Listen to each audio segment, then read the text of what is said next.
저한테 카피를 하나 보낸 게 있었습니다. 이 사람이 한문을 썼습니다.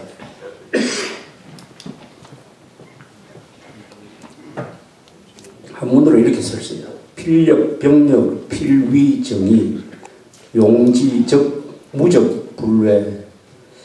제가 번역해서 말씀드리면 필력, 그걸 쓴 겁니다. 필력과 병력은 반드시 정의를 이룬다. 이를 쓰면 두려워하지 않게 되어 적을 없앨 수 있다. 생각할수록 이승만 대통령의 깊은 뜻이 들어있는 문장입니다. 필력과 병력입니다. 이 군사력. 필력과 병력은 반드시 정의를 이룬다. 이렇게 되어 있습니다. 그런데 이를 써야 된다는 거예요. 이를 사용하면 두려워하지 않게 되어서 적을 없앨 수 있다. 즉 이승만 대통령은 병력과 필력을, 이 필력을 앞세웠으니까 병력보다 필력을 더 중시합니다. 이승만 대통령이 싸우던 적은 공산 집단입니다. 휴전선에서는 병력으로 싸워야 돼요. 그러나 후방의 이념전선에서는 필력으로 싸워야 됩니다. 필력. 그러니까 필력과 병력을 같이 써야 정의를 이룰 수가 있다. 얼마나 아까 마틴 루터가 한 말하고 똑같죠. 펜을 들어라, 쓰라. 그러면 세상을 바꿀 수 있다. 한 말하고 이승만 대통령이 말의 힘, 글의 힘을 얼마나 중요하게 생각했느냐. 공산당하고 싸울 때는 병력만으로는 안 된다. 필력이 있어야 된다. 필력으로 정의를 이룬다. 그리고 이걸 쓰면은 두려움이 없어진다. 즉, 글을 쓰면은, 좋은 글을 쓰면은 두려움이 없어진다. 는 이야기예요. 요걸 한자로, 14자. 14자로 딱 적으세요. 이것도 어떻게 보면 한자의 함축성.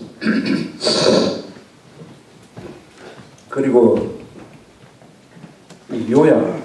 이게 책 한 권에 들어갈, 게 여기 들어가 있습니다. 한국의 역대 대통령 중에 문장력이 누가 가장 뛰어나느냐? 다른 사람 다 모르겠고 1등, 2등은 확실해요.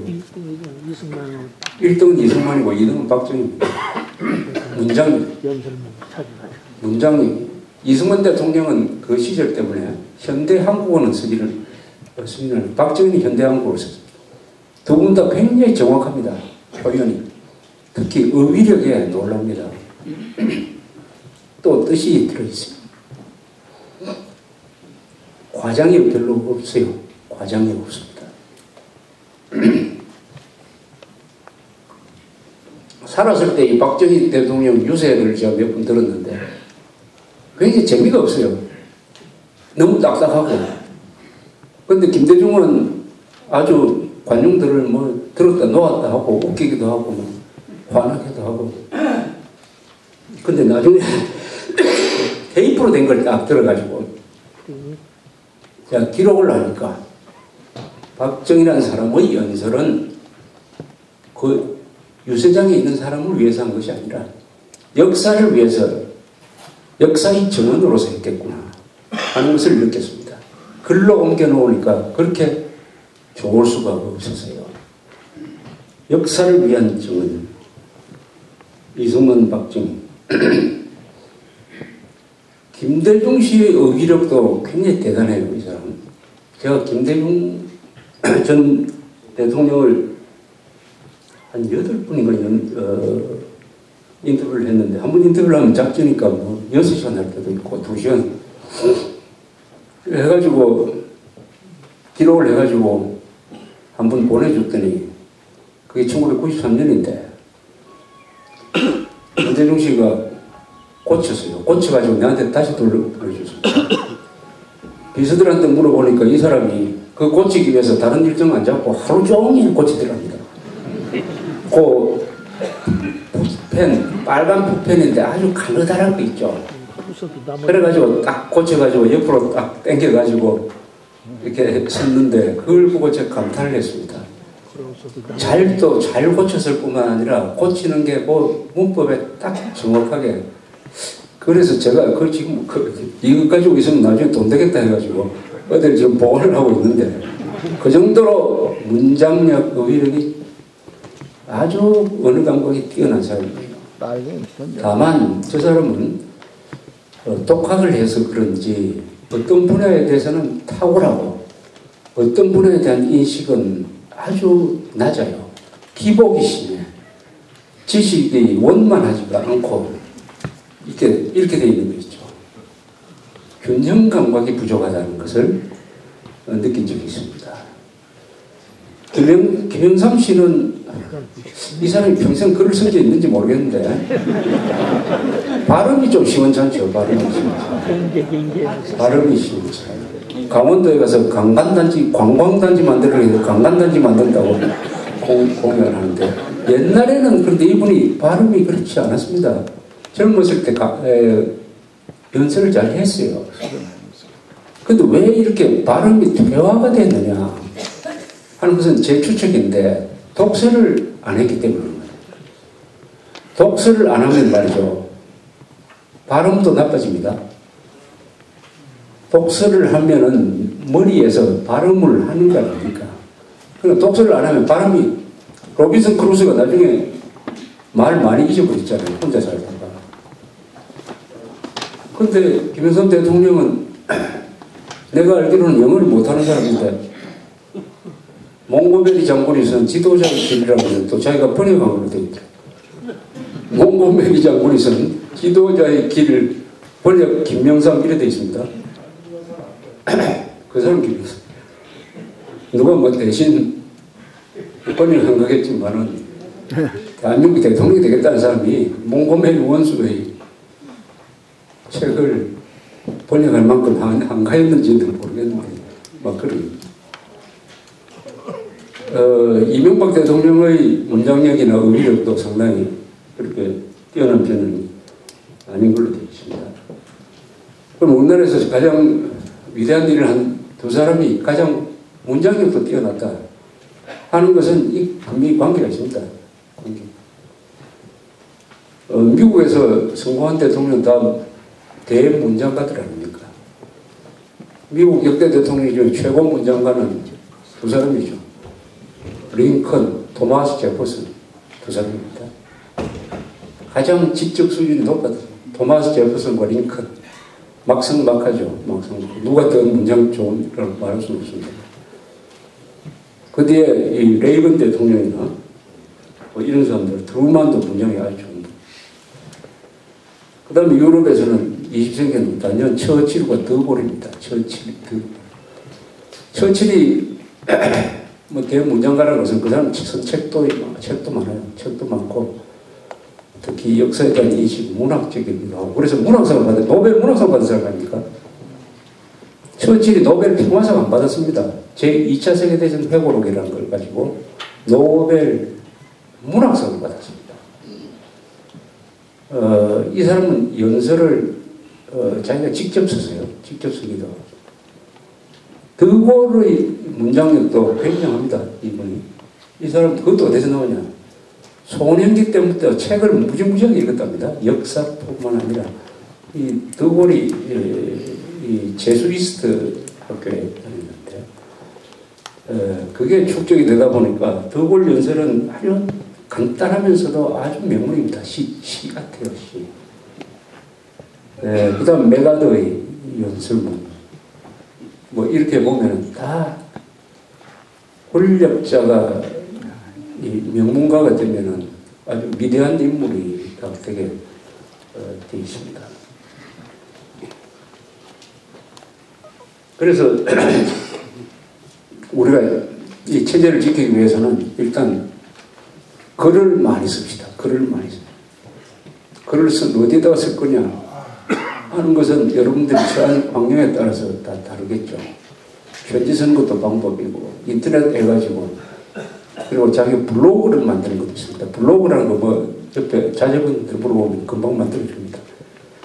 거기에 자서전을 쓰는 운동 등등 이런 걸 통해서 일단 우리 보수 세력이 많은 글을 생산해내야 됩니다. 글 생산을 양적으로 압도를 해야 됩니다. 양이 우리가 만들어내는 글이 많아야 돼요. 근데 요새는 좌익들이 많은데 이거 90%는 욕설이고 쓰레기입니다. 근데 사실은 이런 글은 인터넷에서 다 지워야 돼요. 이것을 욕설이거든요. 욕설을 공중파에 나와서 욕설하면 안 되잖아요. 인터넷도 일종의 공론의 장입니다. 이것을 다 없애야 돼요. 그런데 한국에서 그 기능이 거의 마비가 되는 바람에 한국에서 떠돌아다니는 욕설, 거짓말, 왜곡, 편향, 선동이 너무 많습니다. 그런데 이 너무 많은 글에 사람들이 노출이 돼요. 말하자면 이 나쁜 공기에 노출이 되면은 사람 건강을 해치듯이 나쁜 글에 노출이 되면 정신이 망가집니다. 그 결과로서 한국 사람들이 분별력이 없는 사람이 됐다. 그래서 이 잘못하다가는 북한 공작원이나 썩어 빠진 자나 간첩을 국회의원이나 대통령을 뽑을지도 모르겠다고 하는 이 정도로 된 이유는 정보화의 어두운 면입니다. 정보화가 좋은 면이 물론 많겠죠. 그러나 세상 만사는 좋기만 하는 게 어디 있습니까? 반드시 좋으면 그게 그늘이 있습니다. 그 그늘은 바로 정보화를 남용해가지고 좌익들이 거짓말을 마구잡이로 유통시킨다.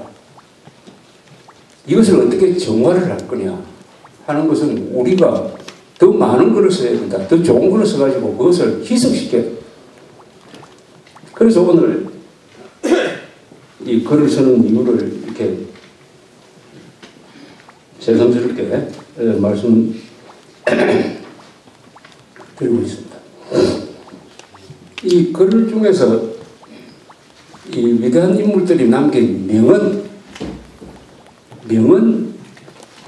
몇 구절 이런 것을 인용하는 게 참 효과가 있습니다. 인터넷의 글은 긴 것보다는 짧을수록 좋아요. 짧으려면은 이 명언 같은 거, 명언 사전을 한번 도서관에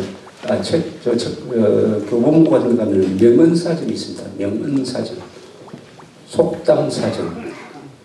이런 것은 아주 인류의 지혜가 축적된 거죠. 지혜가 축적된 겁니다. 제가 성경을 읽으면서 느낀 게 이 예수가 참 말을 잘하는 사람이었구나 하는 것을 느낍니다. 근데 그분은 직접 글은 안 썼는데 사도 바울이라는 사람이 이 사람은 12제자가 아니죠. 기독교를 잡아 죽이는 역할을 하던 사람이 기독교인이 된 경우 성경 중에서 가장 여러 권을 쓴 사람인데 물론 지식이니까 이 사람이 쓴 그건 아마 인류 역사상 가장 아름다운 문장을 쓰는 게 아니냐. 이게 기독교가 저렇게 발전한 것도 사도 바울이 쓴 문장이기 때문이라는 생각을 많이 할 때가 있습니다. 또 공자의 논어 같은 것도 그게 명문이 얼마나 많습니까? 군자 화의 부동 소인 동이구라. 군자는 달라도 화목을 하는데 소인배들은 같으면서도 불화한다. 요 말, 요게 바로 민주주의를 요 12자 속에 딱 집어넣습니다. 민주주의는 뭐냐? 달라도 화목을 해야 되는데 이 소인배들은 같으면서 같다는 걸 뭐냐? 같은 민족이고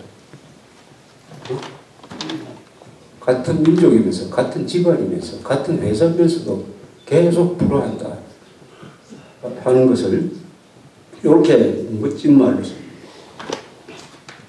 제 나라를 부흥시킨 관중이 한 말. 곡간이 차면 예절을 알고 옷과 음식이 충족되면 영욕을 한다.